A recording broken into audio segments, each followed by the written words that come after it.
अस्सलाम वालेकुम dear viewers, क्या हाल चाल है आप सबका। मैं उम्मीद करती हूँ कि आप सब खैरियत से होंगे, खुशबाश होंगे और ईद की मसरूफियात जो है वो ख़त्म हो गई होंगी। ये जो व्लॉग है ये रमज़ानुल मुबारक से 2 दिन पहले का है, लेकिन मसरूफियात की वजह से मैंने इसको एडिट नहीं किया था। ये पिकनिक का व्लॉग है। रोज़ों में तो बहुत ज़्यादा मसरूफियत थी, इसकी वजह से मैं इस वाले व्लॉग को एडिट नहीं कर सकी, तो मैं आज कर रही हूँ। हम लोग घर से निकल चुके हैं और हम जा रहे हैं हिरन मीनार शेखुपुरा। हम तकरीबन इसके नज़दीक तक पहुंच चुके हैं। और ये जो पिकनिक है ना, ये हम लोग साल में एक मरतबा सब जो फैमिली मेम्बर्स हैं वो इकट्ठे होते हैं, सब बहन भाई अजीज़ व क़रीब रिश्तेदार सब, और सब लोग मिलाकर माशाल्लाह से 100 से अबव लोग बन जाते हैं। और मैप को फॉलो करते हुए हम लोग यहाँ पहुँच चुके हैं।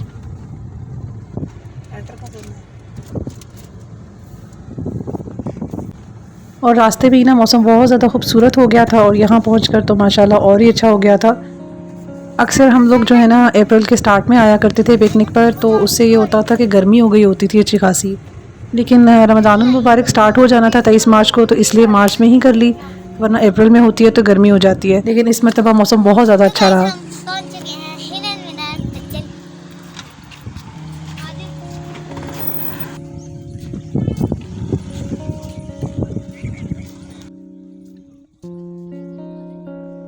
पता नहीं बाबा ने अपनी मर्जी से नहीं निकाला, चाहिए होगा तो ले जाएंगे आगे।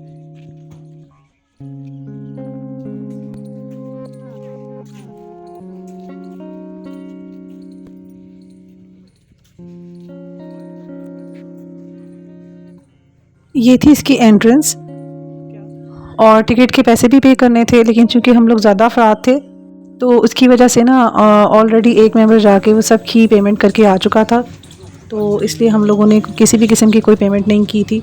और ये जो कार चलती है यहाँ से एक जगह से दूसरी जगह लेकर जाती है हिरन मीनार में लोगों को, तो इनको भी जो है ना इकट्ठे ही पे कर दिए गए थे, इसलिए मुझे आइडिया नहीं है कि सिंगल पर्सन का ये क्या लेते हैं। हम लोग चूँकि 100 से अबव लोग थे, तकरीबन 120 या 130 के करीब शायद हो जाते हैं लोग इतने, तो इनको आई थिंक 7000 पे किया था, और वो सबको लेकर भी गए थे और वापस गेट तक पहुंचाया भी था।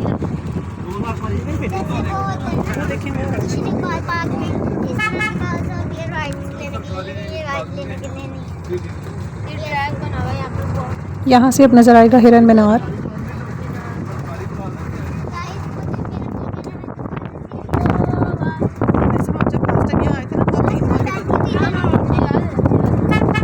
कैसे याद है? 3 माह के बच्चे को तो कुछ याद ही नहीं होता।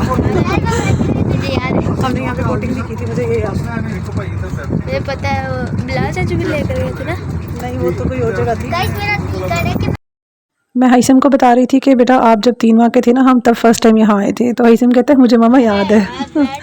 तो मैं उससे कह रही थी कि 3 माह के बच्चे को कैसे याद हो सकता है। ये कार हमें वहीं पर पहुँचाएगी जहाँ पर हमारे बाकी फैमिली मेम्बर्स बैठे हुए हैं, क्योंकि ये सबको वहाँ पे ड्रॉप करके आए हैं, इसलिए उनको पता है, तो ये हमें भी वहीं ड्रॉप कर देंगे। देख लेते हैं बेटा। तो ये हैं हमारे वो सारे फैमिली मेम्बर्स, काफ़ी हद तक अभी नहीं भी आए हुए, वो पीछे पीछे हमारे साथ ही थोड़ा सा लेट हो गए थे और अब आएंगे। हमारे पहुँचने तक दुआ हो चुकी थी, तो मैं आपको सुनाती हूँ।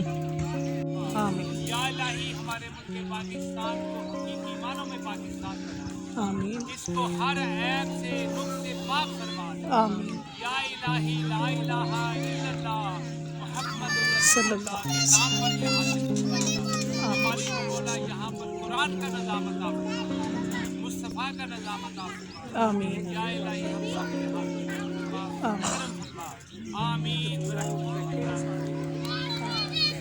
अगर खाना काबा के पास जाके खाना काबा की इमारत को देख लिया जाए, किसी को पता ना हो ये जो इतनी बड़ी क्या है, तो उसके अंदर वो तस्वीर आती है, उसको कोई खुशी नहीं होती।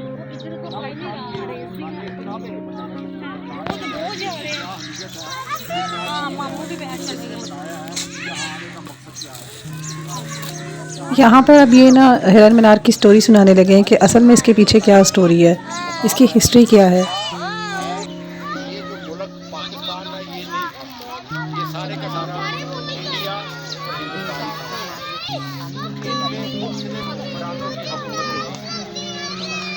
और सबसे आखिर में जिस खानदान की हुकूमत ज़हीरुद्दीन बाबर है, हुमायूं है, शाहजहां है, जहांगीर है, इस तरह के औरंगजेब है, ये सारे मुगलिया दौर के बादशाह जो गुजरे हैं, बहुत ही बड़ा शौकीन था शिकार खेलने का जहांगीर, जिसका मकबरा शाहदर अली शौक को मद्देनजर रखते हुए आपके पास हिरन, अब कुछ लोग इसको हरन कहते हैं, कुछ हिरन कहते हैं, कुछ अमर कहते हैं। अल्लाह पाक फरमाए सब एक खूबसूरत बच्चे को आपको जान देगा,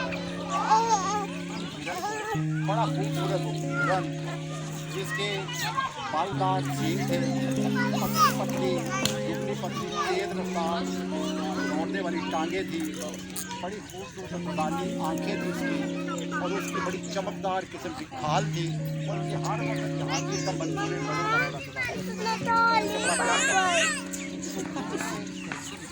दुनिया में कोई चीज़ ऐसी नहीं जिसका कोई नाम ना हो, कोई ऐसी चीज़ जिसका कोई नाम ना हो, चाहे जो हमें नजर आ रही है चाहे नजर ना, उसका नाम नहीं है। हिरन का नाम मनसराज रखा, मनसराज। मन का मतलब होता है हार्ट, दिल।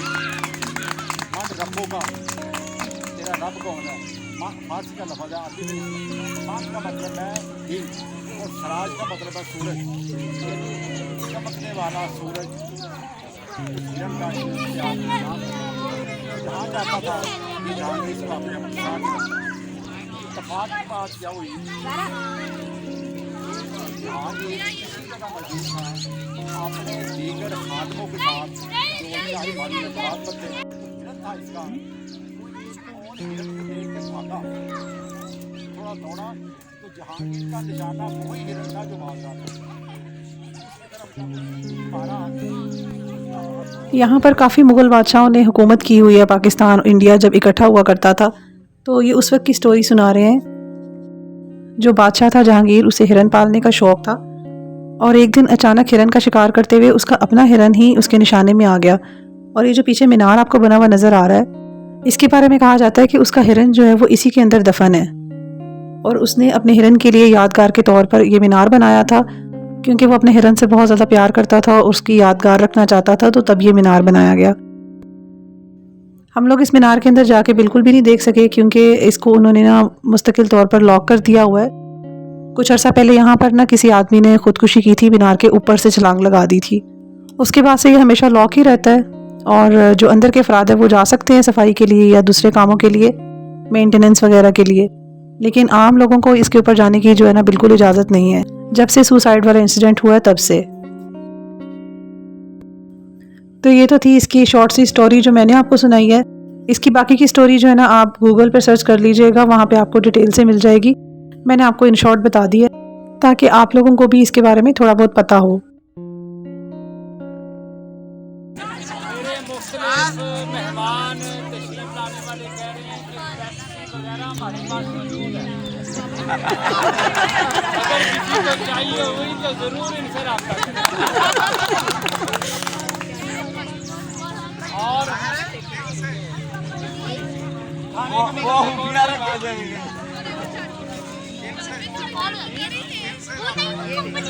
मैंने क्या वो होशियार रखे जाएंगे। जिनकी बोतल नजर आ छीने नहीं उसके पास चले जाए। और ये तो मोहब्बतें हैं ना जी।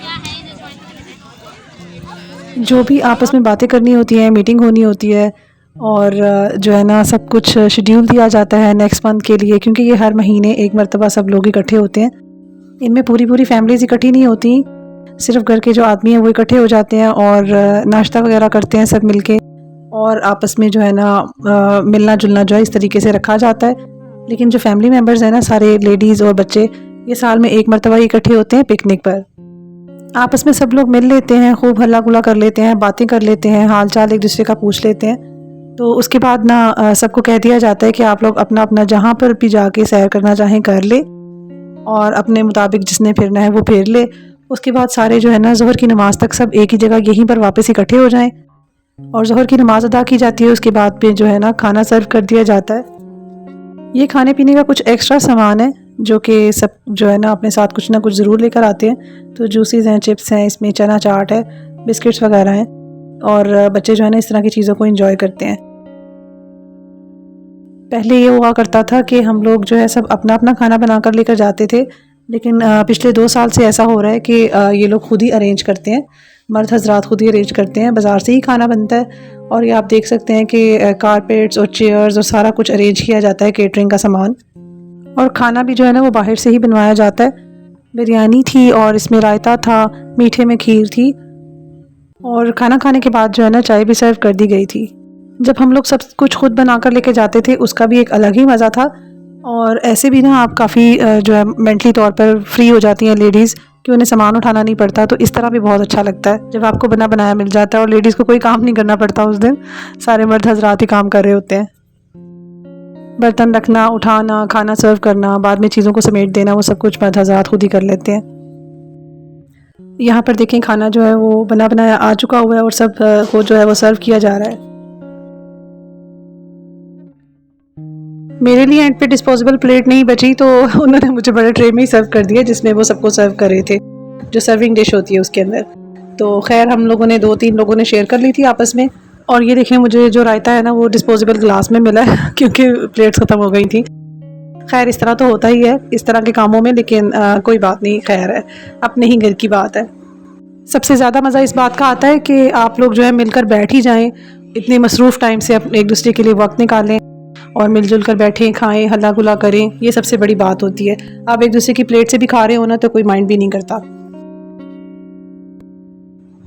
खाना खा लेने के बाद हम लोग फिर चले गए थे हिरन मीनार की तरफ और तालाब की तरफ, क्योंकि बोटिंग करनी थी वहाँ पर हमने। इतनी पुरसुकून जगह थी ये, इतनी ज़्यादा कि बहुत ज़्यादा मज़ा आ रहा था यहाँ पे, और आंखों को भी ठंडक मिल रही थी, दिल को भी सुकून मिल रहा था, और माइंड भी बहुत ज़्यादा फ्रेश हो गया था। नेचर का यही फ़ायदा है कि आपको पुरसुकून कर देता है, और इस तरह की जो रिफ़्रेशमेंट है ना वो बहुत ज़्यादा ज़रूरी है आपकी ज़िंदगी में, क्योंकि हर कोई जो है ना इतना ज़्यादा मसरूफ़ हो गया अपनी लाइफ में, और उसको जो है ना नेचर के करीब जाने का ख़ास तौर पे टाइम नहीं मिलता। तो इस तरह का वक्त ज़रूर निकालना चाहिए, और बिल्कुल ये जो टाइम है ना गोल्डन टाइम, मैं तो इसे कहूँगी कि हम लोग अपनी जो है ना बिज़ी लाइफ में से टाइम निकालते हैं और बहन भाई सब इकट्ठे होते हैं, ये होता रहना चाहिए।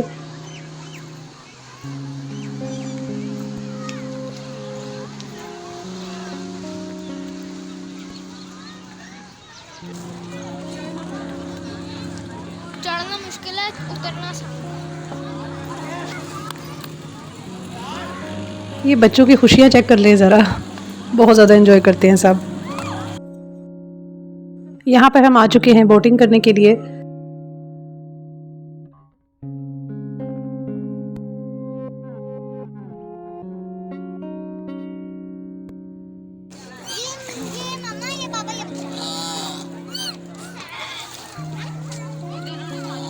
कुछ नहीं है मेरे पास खिलाने के लिए। यार आपको पता हम लोग लेकर आए थे, सारा खा गए। अभी थोड़ा सा बड़ा लेकिन कुछ बड़ा था।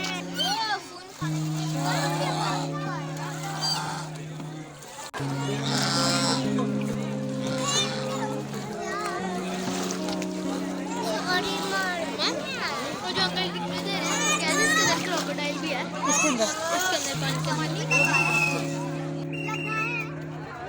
हाइसन नहीं जाना, हाइसन आगे नहीं जाना।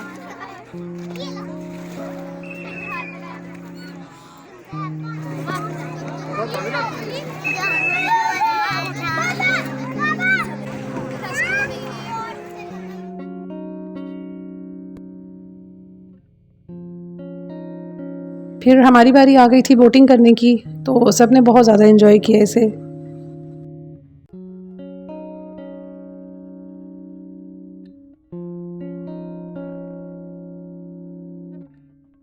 खूब मज़े करने के बाद आके फिर हम लोग थक कर बैठ गए हैं, और सब बच्चों की स्नैक्स की बारी आ गई है। और इसके अलावा हमारे साथ एक पीछे फैमिली थी जो कि लाइव बारबेक्यू कर रही थी, और वो लोग घर से गुड़ वाले चावल बनाकर लेकर आए हुए थे, तो उन्होंने जब हमें पास बैठे देखा तो हमें भी दिए। खैर अल्लाह ताला उनको जज़ाए खैर अता करे और उनके रिज़्क़ में बेपनाह इजाफ़ा करे, आमीन सुम आमीन। हालांकि हमें भूख नहीं थी बिल्कुल भी, क्योंकि हम लोग बिल्कुल फुल थे, लेकिन उन्होंने मोहब्बत से दिए तो हम सब ने थोड़े थोड़े से टेस्ट किए, एक एक चम्मच, तो अच्छे बने हुए थे बहुत ज़्यादा। इसके बाद हमारा शुरू होता है वापसी का सफ़र और उसी कार के अंदर बैठ के हम लोग वापस गेट तक पहुंच जाएंगे। इतना अच्छा दिन था आज का, माशाल्लाह इतना अच्छा दिन था कि आप ना अपने घर की मसरूफियात से जब हट के इस तरह का कोई इन्जॉयमेंट करते हैं ना तो आप बहुत ज़्यादा मेंटली तौर पर फ्रेश हो जाते हैं। फ़िज़िकली थोड़ी बहुत ज़ाहिर थकन तो हो ही जाती है जब आप अपनी रूटीन से हटते हैं, लेकिन मज़ा भी बहुत ज़्यादा आता है अपनों से मिलने का, बातचीत गपशप करने का, और खाना पीना सब कुछ चलता है तो बहुत अच्छा लगता है। मैं तो कहती हूँ इस तरह के फैमिली इवेंट्स तो ज़रूर ही होने चाहिए। यहाँ पर रास्ता बंद था ट्रेन के जाने की वजह से, तो हम लोग स्पेशली यहाँ पर रुके थे बच्चों को ख़ास तौर पर ट्रेन दिखाने के लिए। इसके साथ ही मैं चाहूँगी आपसे इजाज़त, मुझे ज़रूर बताइएगा कि आपको हमारा ये इवेंट कैसा लगा और मेरा व्लॉग पसंद आया या नहीं, और ये भी बताइएगा कि आप लोगों की फैमिली में इस तरह के इवेंट्स होते हैं या नहीं। ओके जी, फिर मिलते हैं। टेक केयर एंड अल्लाह हाफिज़।